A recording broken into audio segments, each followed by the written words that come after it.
2 Samuel 12. And the Lord sent Nathan unto David. And he came unto him, and said unto him, There were 2 men in one city, the one rich and the other poor. The rich man had exceeding many flocks and herds, but the poor man had nothing save one little ewe lamb, which he had bought and nourished up. And it grew up together with him, and with his children. It did eat of his own meat, and drank of his own cup, and lay in his bosom, and was unto him as a daughter. And there came a traveller unto the rich man, and he spared to take of his own flock and of his own herd to dress for the wayfaring man that was come unto him, but took the poor man's lamb, and dressed it for the man that was come to him. And David's anger was greatly kindled against the man. And he said to Nathan, As the Lord liveth, the man that hath done this thing shall surely die, and he shall restore the lamb 4-fold, because he did this thing, and because he had no pity. And Nathan said to David, Thou art the man.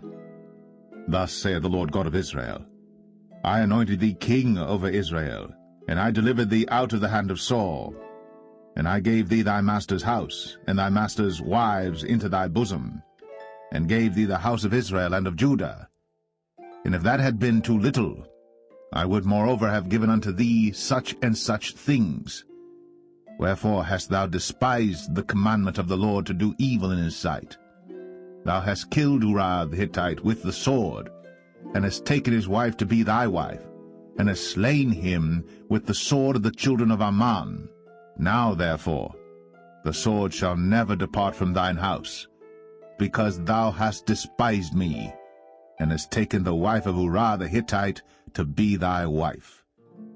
Thus saith the Lord, Behold, I will raise up evil against thee out of thine own house, and I will take thy wives before thine eyes, and give them unto thy neighbor, and he shall lie with thy wives in the sight of this sun. For thou didst it secretly, but I will do this thing before all Israel, and before the sun. And David said unto Nathan, I have sinned against the Lord. And Nathan said unto David, The Lord also hath put away thy sin. Thou shalt not die. Howbeit, because by this deed thou hast given great occasion to the enemies of the Lord to blaspheme, the child also that is born unto thee shall surely die. And Nathan departed unto his house. And the Lord struck the child that Uriah's wife bare unto David, and it was very sick. David therefore besought God for the child. And David fasted, and went in, and lay all night upon the earth. And the elders of his house arose, and went to him, to raise him up from the earth. But he would not, neither did he eat bread with them. And it came to pass on the 7th day that the child died. And the servants of David feared to tell him that the child was dead, for they said, Behold, while the child was yet alive, we spake unto him, and he would not hearken unto our voice.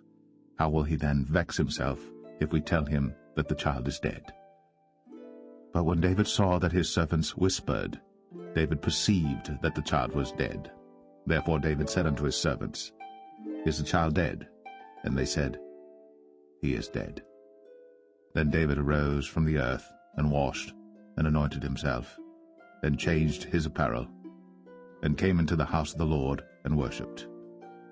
Then he came to his own house, and when he required, they set bread before him, and he did eat. Then said his servants unto him, What thing is this that thou hast done? Thou didst fast and weep for the child while it was alive, but when the child was dead thou didst rise and eat bread.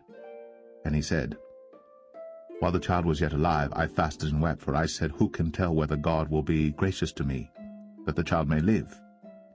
But now he is dead. Wherefore should I fast? Can I bring him back again? I shall go to him, but he shall not return to me. And David comforted Bathsheba his wife, and went in unto her, and lay with her. And she bare a son, and he called his name Solomon. And the Lord loved him. And he sent by the hand of Nathan the prophet, and he called his name Jedediah, because of the Lord. And Joab fought against Rabbah of the children of Ammon, and took the royal city. And Joab sent messengers to David, and said, I have fought against Rabbah, and have taken the city of waters. Now therefore, gather the rest of the people together, and encamp against the city, and take it, lest I take the city, and it be called after my name. And David gathered all the people together, and went to Rabbah, and fought against it, and took it. And he took their king's crown from off his head, the weight whereof was a talent of gold, with the precious stones, and it was set on David's head. And he brought forth the spoil of the city in great abundance. And he brought forth the people that were therein, and put them under saws, and under harrows of iron, and under axes of iron, and made them pass through the brick kiln. And thus did he unto all the cities of the children of Ammon. So David and all the people returned unto Jerusalem.